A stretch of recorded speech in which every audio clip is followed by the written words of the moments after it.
war against Kuwait, tonight the battle has been joined.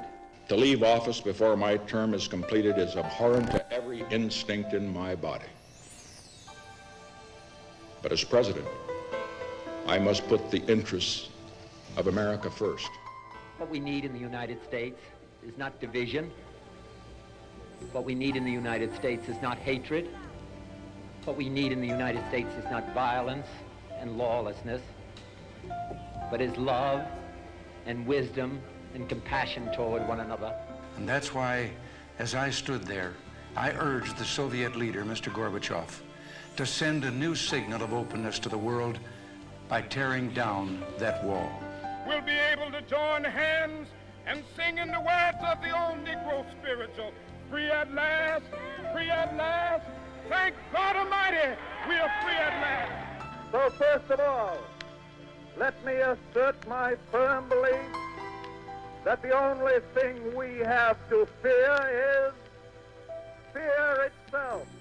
So bear ourselves that if the British Empire and its Commonwealth last for 1,000 years, men will still say, this was their finest hour. And so, my fellow Americans, ask not what your country can do for you, ask what you can do for your country.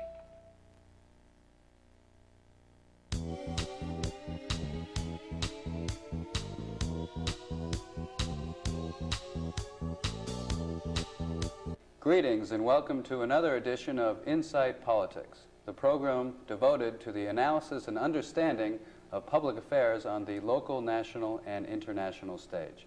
My name is Bob Beatty. I will be joined later by Mark Peterson, and we come to you from the lovely campus of Washburn University here in Topeka, Kansas. Today's topic is the U.S. Congress. Our special guest is former Congressman Jim Slattery. Congressman Slattery served in the U.S. House from 1983 to 1995, representing the 2nd Kansas Congressional District. We are fortunate to have Congressman Slattery with us today on Insight Politics to share some of his observations and experiences. Welcome. Well, good to be with you, Bob. When you ran for Congress, what did you think you were going to do in Washington, and what did you end up doing? Yeah. Well, first of all, my experience in the Kansas legislature, I think, really prepared me for the kind of work I'd be doing in the United States Congress. And I had had that legislative experience, which was very helpful. I must tell you that when I arrived in Washington and I realized there were 434 other members of the House of Representatives, each of whom was elected to represent approximately 600,000 citizens at that time, I realized that this is a daunting task as one of 435 to try and really shape and affect national policy in any significant way. It takes time to do it, it takes patience, it takes being on the right committees, and it takes having a very good staff with you that can help you prepare legislation and present it.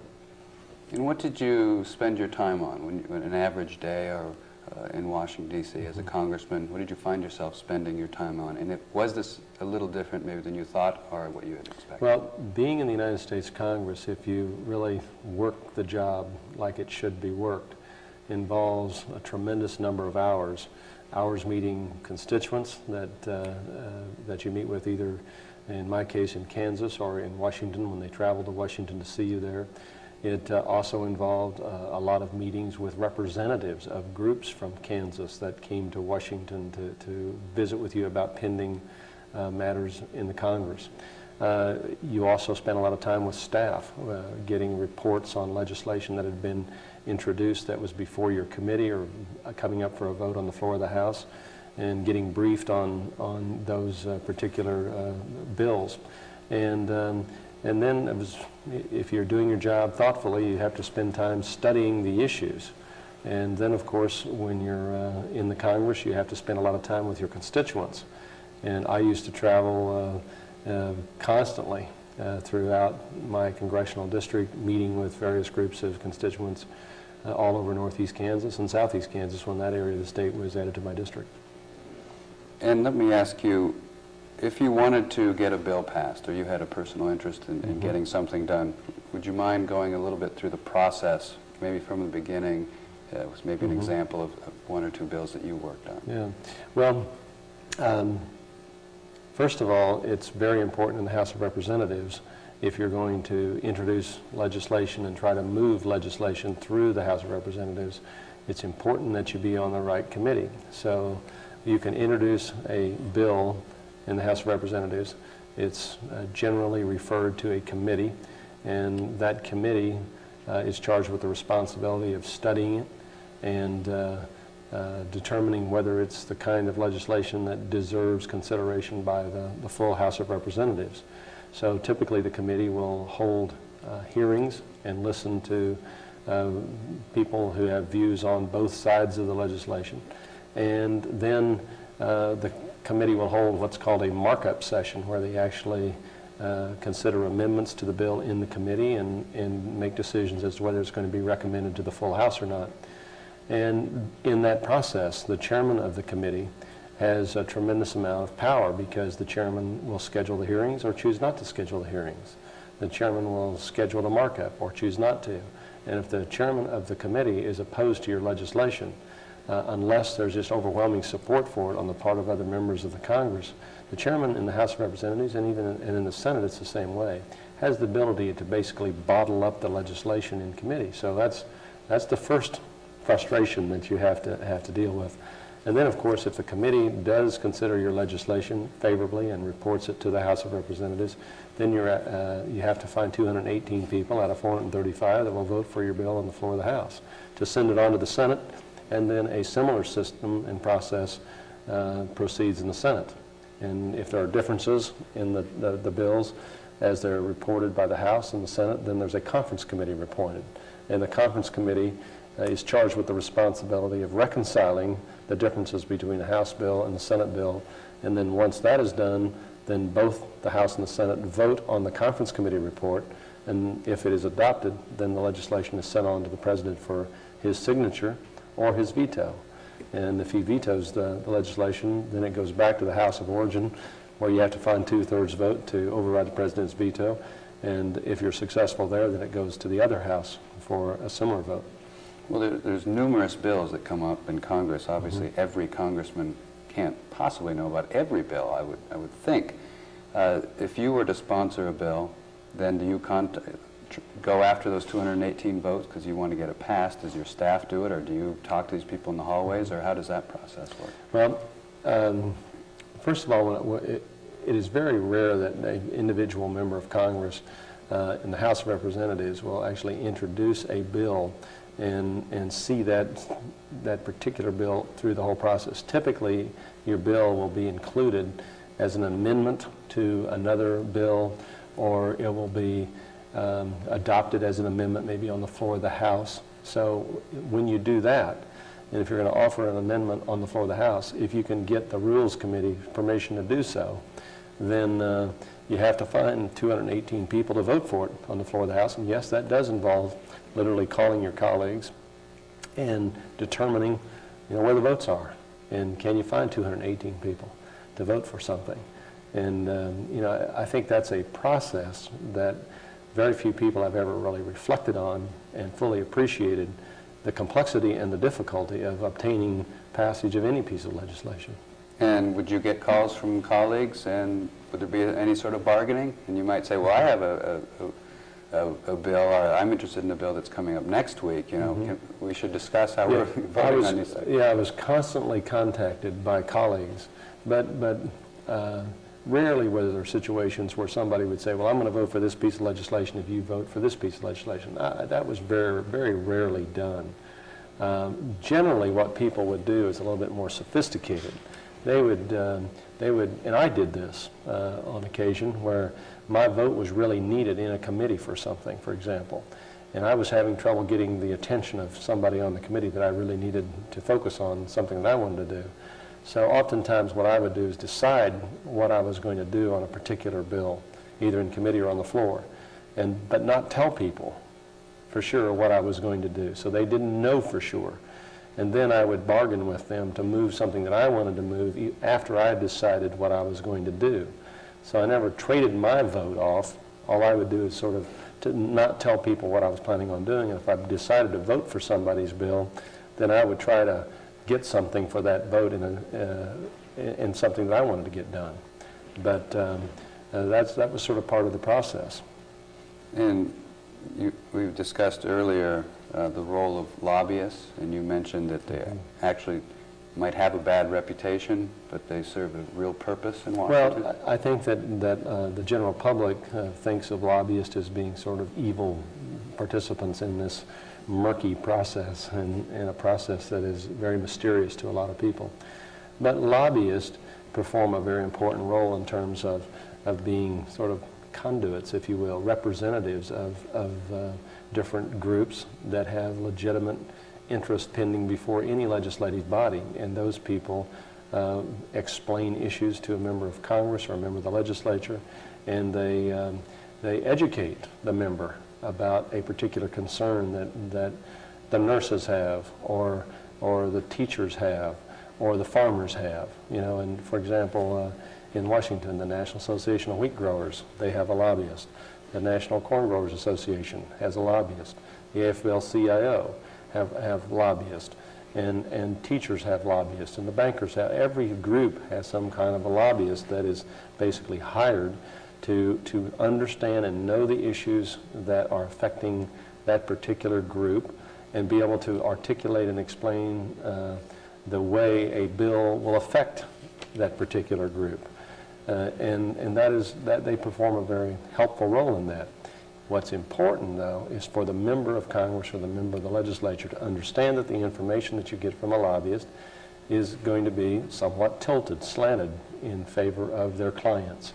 And it's important for the member to get the contrary point of view from other sources and other lobbyists, perhaps, that are on the opposite side of the issue. And then, like a judge, you listen to the evidence, you weigh it, and you try to make a decision that's in the best interest of the people that have elected you. There are some, for example, Senator McCain, who have felt that the special interests, because of money, have gone too far. They have too much influence. And it was just a few years ago that literally on the House floor some checks were passed out, which was seen as quite unseemly. Has this gone too far, or do you think it's actually individual congressmen who just aren't, as you said, maintaining their balance? Well, there's no question that money has played a role in American politics since the days of George Washington and Abraham Lincoln and Franklin Roosevelt, and throughout the whole process. Very influential interests have perhaps exercised undue influence in the process. Now, I'm going to say something that will probably surprise some people, and that is that today, power is so diffused in Washington. It's very diffused. And there isn't a particular one special interest group, for lack of another description, that's capable of really, moving a piece of legislation through the Congress or dominating, the national political process, because power is so spread out. And I would tell you that at the turn of the century, I don't think that was the case. And at earlier times in our history, I don't believe that was the case. And people don't understand that, for example, during the New Deal days, or during the times of Lincoln, or the times of Roosevelt, or whoever you want to pick out in history, there were very powerful people that exercised tremendous influence in the process that the press didn't report about. And there weren't any requirements that they disclosed campaign contributions. There weren't any laws requiring that. So these kind of laws are of relatively recent reality. Switching gears a little bit, when you were in the U.S. Congress, what did you see your role as being, in the sense that obviously your constituents weren't studying every single issue, and yet you were supposed to be voting on that? Did you see yourself as a delegate or a vassal for them, or? I saw my role as number one, being the voice in Washington for the 600,000 plus people that I had the honor of representing from the state of Kansas. I was their vote in the United States House of Representatives. So when issues of national importance came before the Congress for a vote, my job was to cast a vote That was in the best interest of the people of Kansas that I represented. That was my job. There were times when, frankly, you didn't know for sure the position that your constituents might take on a particular issue. And I always tried in those instances to cast a vote that I believed was in the best interest of the country and my constituents. And then I was prepared to go home to Kansas and explain why I had voted the way I had voted. And I tried to be as candid and honest as I possibly could be in doing that. And then if people disagreed with you, they certainly had the option to vote against you in the next election. Hopefully, that wouldn't happen, but certainly they have that option. But the important thing is to be honest with your constituents about the votes that you've cast, and then your constituents can make a decision as to whether you deserve to be their representative or not. We're going to take a short break. When we come back, we'll continue our conversation with Congressman Jim Slattery. It's a thin line between newborn and stillborn, full term and premature, between healthy and sick. If you're pregnant or think you are, getting prenatal care early is the most important step you can take. Don't put your baby's health on the line. Take care of yourself so you can take care of your baby. Find out now about getting prenatal care. Call 1-800-311-2229. Welcome back to Insight Politics, where we're here with former Congressman Jim Slattery. In the spring of 1994, the Clinton White House was pushing the comprehensive health care plan. You played a critical role in the reporting of that bill from committee. I was wondering if you could talk about how you made your decision concerning that bill, what sort of efforts were made by the White House, party leaders, lobbyists, and to push that forward. Well, first of all, I did not think that the Clinton health care bill was ready for a debate on the floor of the House of Representatives. There were all kinds of very serious problems with the way that legislation would have affected the U.S. health care delivery system.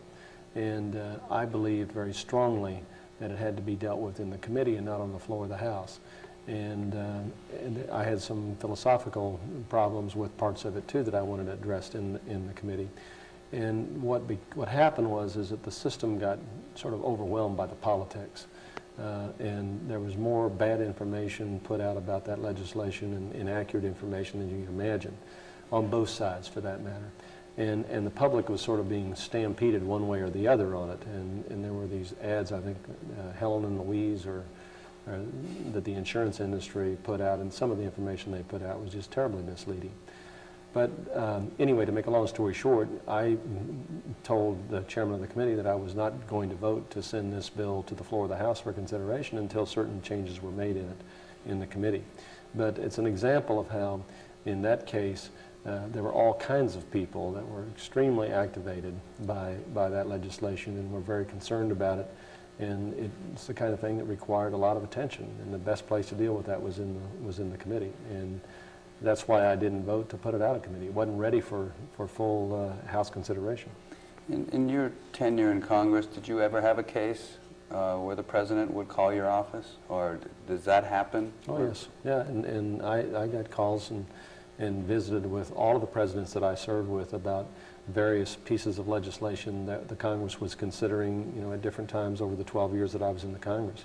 So, yes, the presidents, when they care about something deeply, they get on the phone and they call the members of Congress that they need to persuade, and they talk to them. They invite them over to the White House for coffee or meetings or discussions, whatever. And, I had all the presidents interact with me that way.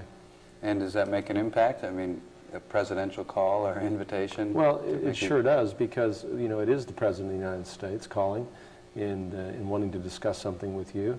And when that happens, it's important to be prepared to articulate very clearly your position on a piece of legislation.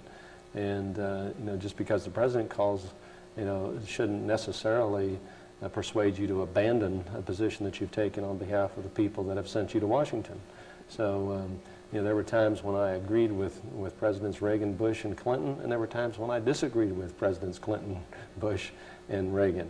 And I would always have to explain to them why I was voting the way I was voting, even if it meant I was disagreeing with the President of the United States. And I did that in all those administrations. Okay. You switch gears a little bit and ask about running for Congress.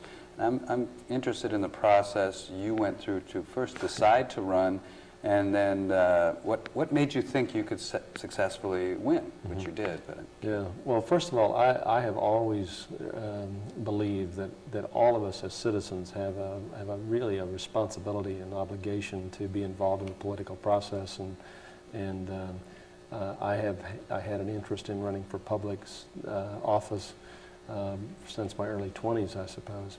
So when I ran for the state legislature, I was in my 20s while I was attending law school here in Topeka. And candidly, I decided to run because I thought I could do the job, and I disagreed with the positions that the incumbent was taking on a number of issues, and I wanted to give the people and then it was the 53rd legislative district in Topeka a choice in the election. And that's what we did, and we were fortunate enough to win that election. And then when I ran for Congress, it was a similar motivation, except that in that case, I'd been in business for 5 or 6 years here in Topeka and really out of politics for that period of time. And I decided to run for Congress because it was 1982. We were in the sort of the depths of the Cold War. We were in an economic recession, double-digit inflation, double-digit interest rates. The country was in a very difficult time. And I believed that the country was headed in the wrong direction. And I wanted to try and play a role in righting that direction. And that's basically why I ran. You've mentioned several times telling students and others to may possibly consider running. But if somebody were to say, I'd like to run for Congress, we realistically would say you're going to have to raise a lot of money. First, how much do you think in an average congressional race someone might have to raise, and how does someone go about doing that, maybe without having a lot of contacts, just for example? Well, first of all, I think that you have to have a candidate that has ability, that has a message, that is seen as a viable candidate to really raise the kind of money that's required to be competitive in any major election. So to run for Congress, for example, even in the 2nd District of Kansas now, would probably cost $1 million. And that is an awful lot of money to raise to run for a House seat. And to raise that, you have to have a lot of friends, frankly, in the district. And you have to have friends all over the state, all over the Midwest that are willing to try and help you, and have the ability financially to help you, or have the ability to help you on a volunteer capacity, do all the things that have to be done in a successful campaign. And I think that it's important to realize, though, that message is very important when it comes to raising the kind of financial resources that you need. So, you know, if you're carrying a message that is one that is popular in your district, that's one that, and if people think you're a credible candidate, that certainly helps you get elected. How did you feel about fundraising? Some candidates still, after years in Congress, will say they still find it distasteful. Yeah, it's the hardest part of being in elective office, and I think, you know, anybody that's been there and has experienced it will admit that they don't particularly like having to ask friends for money. Who likes to ask friends for campaign contributions or money, period? You know, you don't like to do that. But I was very fortunate in the time that I was in Congress because I was blessed with a lot of very good friends here in Topeka and all over Kansas, for that matter, that were very generous in their support of my campaign. And I only had to spend probably maybe 5% of my time while I was a member of Congress actually fundraising. And many members today, unfortunately, that are in swing districts that go either way in an election, oftentimes they will spend, I don't know how much, maybe 15 to 20% of their time on fundraising activities. And that's gotten completely out of kilter as far as I'm concerned. And I think that the members of Congress who are Republicans representing Republican districts or Democrats representing Democratic districts, those members have an entirely different life in the Congress than members that are, say, Republicans representing Democratic districts or Democrats representing Republican districts. Yet it is those people that are representing those swing districts that are oftentimes the players in the Congress who really, at least when I was there, provided sort of the bridge between the two political parties. And in the 1994 election, it was really interesting when Gingrich took over, the people that were the casualties of that election were the moderates. And in that particular election, it was the moderate Democrats that actually lost big time all across the country. So it was like blowing up the bridge between the two political parties. And the consequence was we went through a period of time of really excessive partisanship, it seemed to me. And some of that comedy, if you will, between the two political parties, I think is being restored with the passage of Gingrich and the election of Speaker Hastert. I think that a lot of that acrimony is behind us, and candidly, President Bill Clinton was a lightning rod, too, for a lot of those forces. Mm-hmm. So I think that the environment, the atmosphere in Washington, even before the events of September the 11th, has improved measurably. Okay. I'd like to finish with your comments on the following axiom. Mm-hmm. Many people don't like Congress, but love their congressman. Yeah, I think that has been generally true throughout history. I told the students here that if you plan to run for public office, grow a real thick skin, because the reality is that since the days of George Washington, political figures, especially members of Congress, were the targets of all kinds of criticism and some of it deserving, some of it undeserving. But that's just part of the American way. That's just part of the American political process, and you have to get used to it. But I do think that if a member of Congress works hard to serve his or her constituents, and that's a very important part of being a member of Congress, is to try and help your individual constituents with problems that they have with the federal government, whatever they may be. And if you do that and do that well, people appreciate that part of the job that you're doing.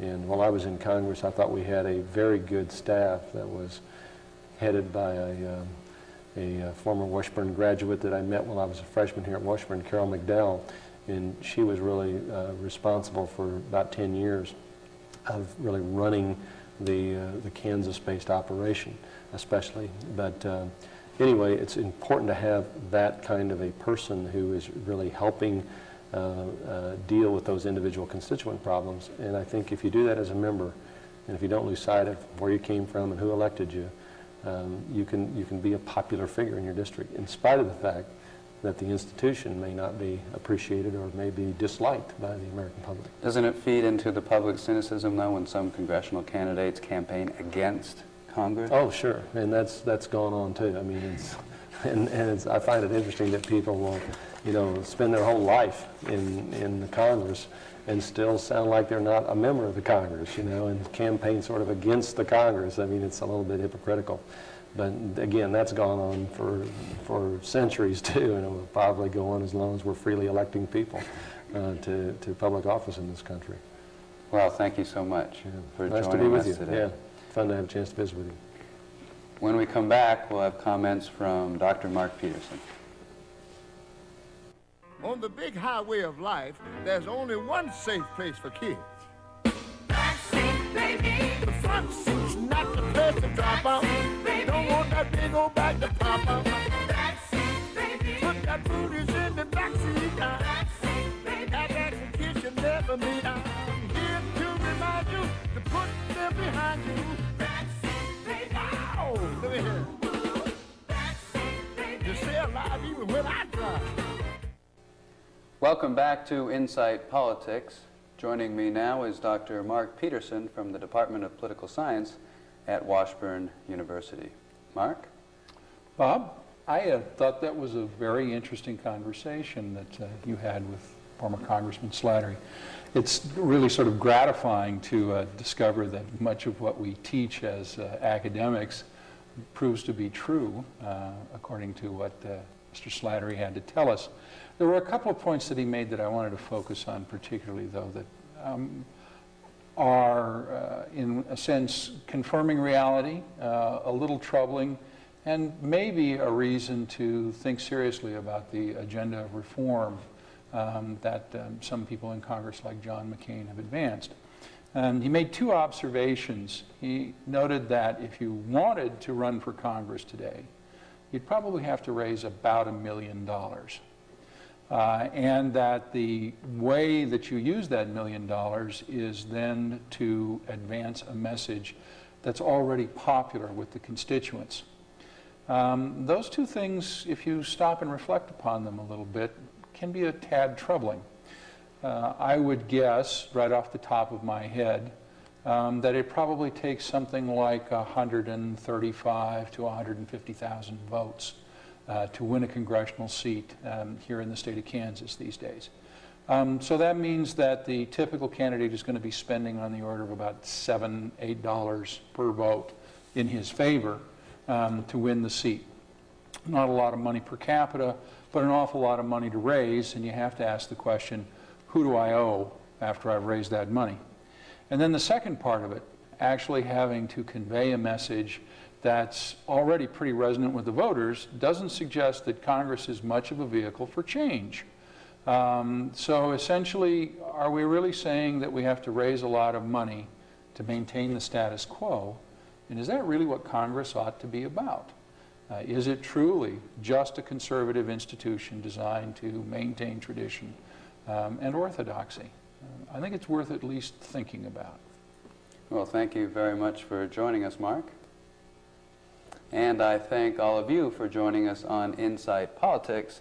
But now it's time for us to go. We'll see you next time. That the only thing we have to fear is fear itself. So bear ourselves that if the British Empire and its Commonwealth last for 1,000 years, men will still say, this was their finest hour. And so, my fellow Americans, ask not what your country can do for you, ask what you can do for your country.